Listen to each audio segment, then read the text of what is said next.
when I tell you that I've seen some crap, I have literally waded into the trenches of horror poop. Yeah, and this is not poop. This film does not deserve the hate that it is getting.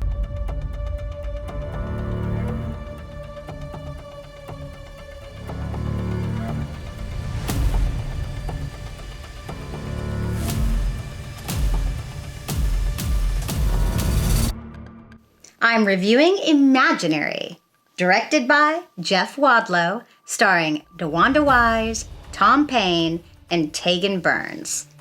Imaginary is the newest film to be released at theaters from Blumhouse, and it is PG-13.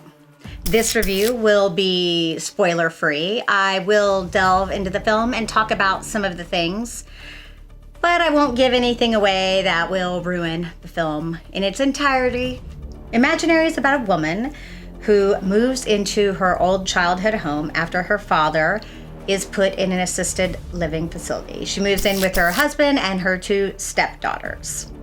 Needless to say, of course, all isn't as it seems when the youngest stepdaughter finds a teddy bear named Chauncey and decides to make it her friend. Obviously, things start to get weird around the house and with Chauncey and what's going on, you know. It's the basic story there, but there's definitely more to it, and it's a little different than what you'd expect.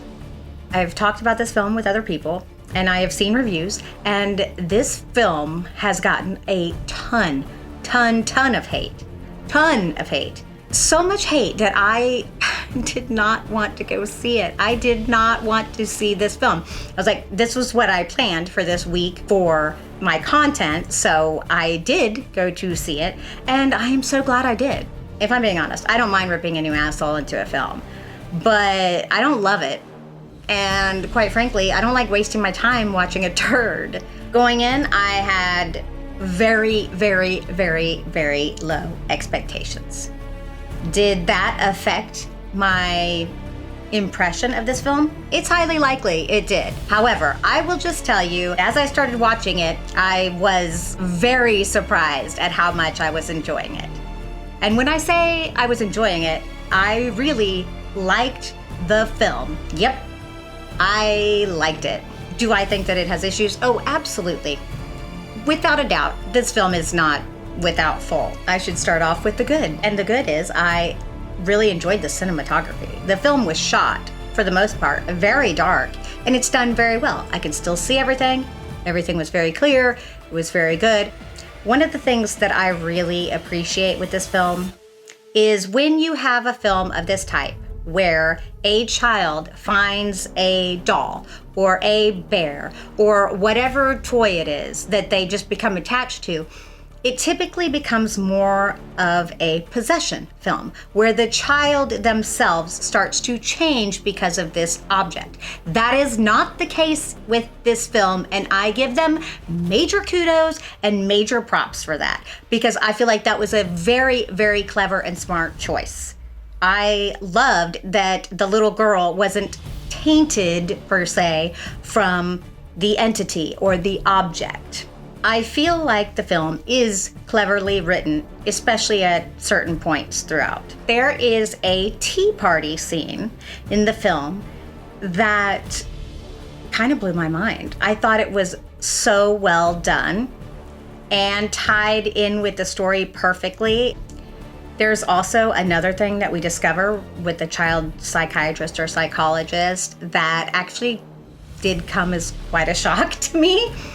And I feel like that was really cleverly done as well. There are some things in here that were not quite telegraphed that I didn't quite see or quite get. But when you think of the movie and its title, it makes a lot more sense. If that makes sense. I'm not gonna give it away. I'm not gonna give it away because there are some things that actually surprised me and shocked me, and some things that I really enjoyed. I feel like the film did a good job with its pacing. I think it revealed things as you go throughout. I didn't feel bored at all in this film. Like, there was not a single time that I felt bored. I was entertained. Also, another thing that I found very clever is that when Chauncey is talking, they use the little girl's voice. Chauncey never ever leave Alice. You know, like as the girl doing Chauncey's voice. So when the parents hear it or anyone else hears it, they think it's her doing Chauncey's voice. The little girl is phenomenal. Is phenomenal. I loved the little girl. She is like, he's not your friend. Psycho. She was so good. She is so cute and so precious. And I feel like her reactions were really good.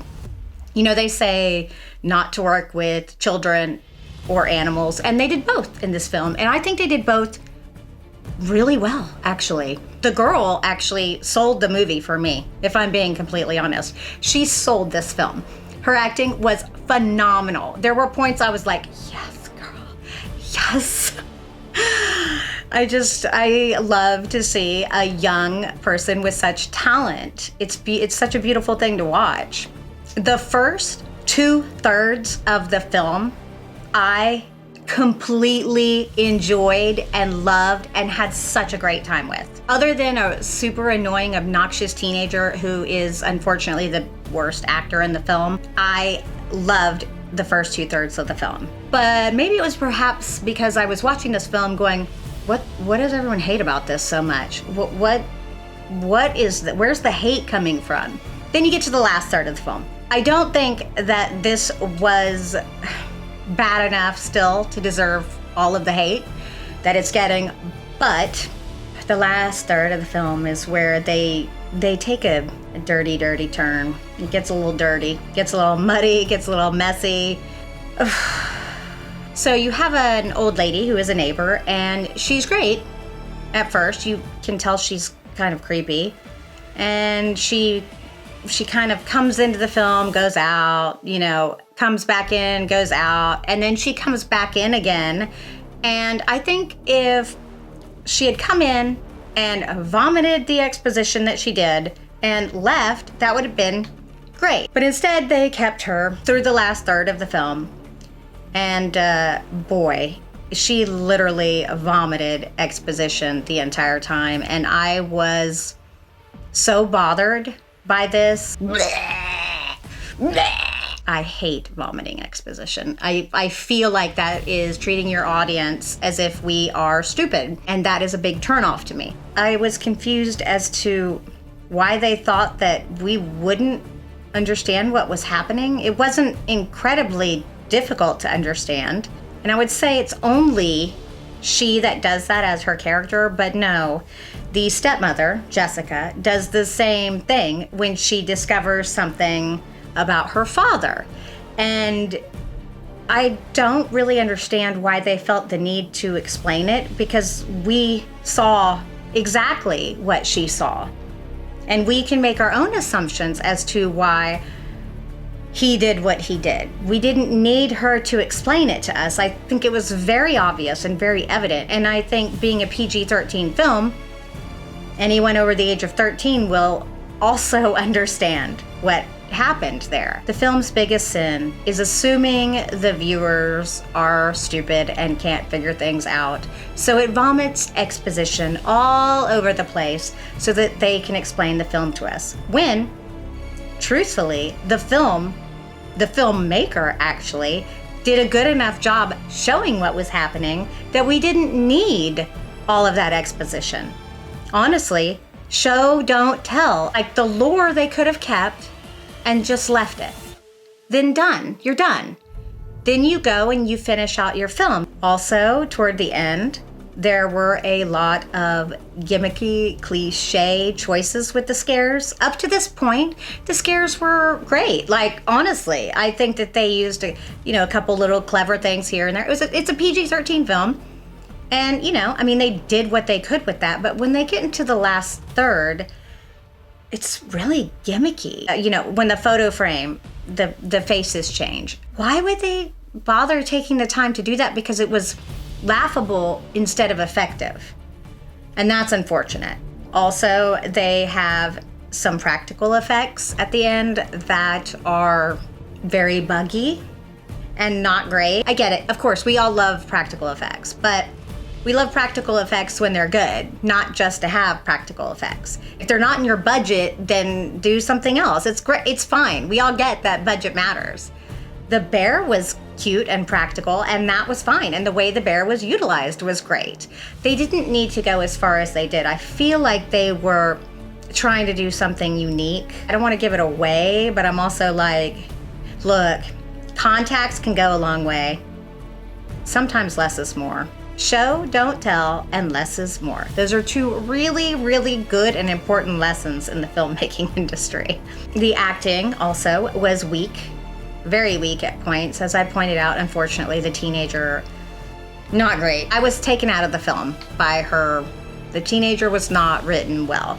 The actor who plays the husband, who played Jesus in The Walking Dead, his accent goes in and out. And I know he's English, but I think maybe he's been in America for too long, or he's so used to acting without an accent that his accent went in and out, and that actually kind of bothered me. But okay. I mean, you know, not too bad. Not as bad as it could be. I've seen worse in films, but I've pretty much seen very few horror movies that didn't fail me in some way. I mean, that's just the fact of being a horror fan. They dropped off at the last third of the film. They did. I cannot deny that. For 2/3 of this film, I was very entertained. I thought it was well done. At the last third of the film, it didn't ruin it for me. Oh, this film was ruined because of the ending. I don't think that's very fair. I don't think that's fair to say. I think if you enjoyed yourself while watching a film, then you've won. I think that if you like Blumhouse, you like PG-13 films, I think you'll enjoy this film. Just know that it vomits exposition in the last third, and the practical effects are questionable at points, but the bear's cute. The acting from the little girl is stellar, and there are some very clever choices in the writing, especially as it pertains to a tea party and a child psychologist. Did you have an imaginary friend as a child? Did you see this movie and did you like it? Are you tired of PG-13 Blumhouse films? Let me know in the comments below. And as always, I really do hope that you have the most amazing day, my spooky darlings. I want to thank my Patreon members so very, very, very much. I truly appreciate you and supporting the channel and helping me to create this content. And you really are my spooky darlings, and I love you dearly. And my Patreon members are Chris Mizzictino, Jimmy Horror, Janie McLaren, Jose Reyes, Phil Smith, Jim Kemmerling, and Deal Demon. Thank you so very much. I really appreciate it, and you're awesome. Like, she totally gives off these, like, grandma vibes, and she gives crazy looks, and she seems a little cuckoo. Y'all, I have seen some crap. Let me tell you what. That's a good way to yeah, they're very buggy.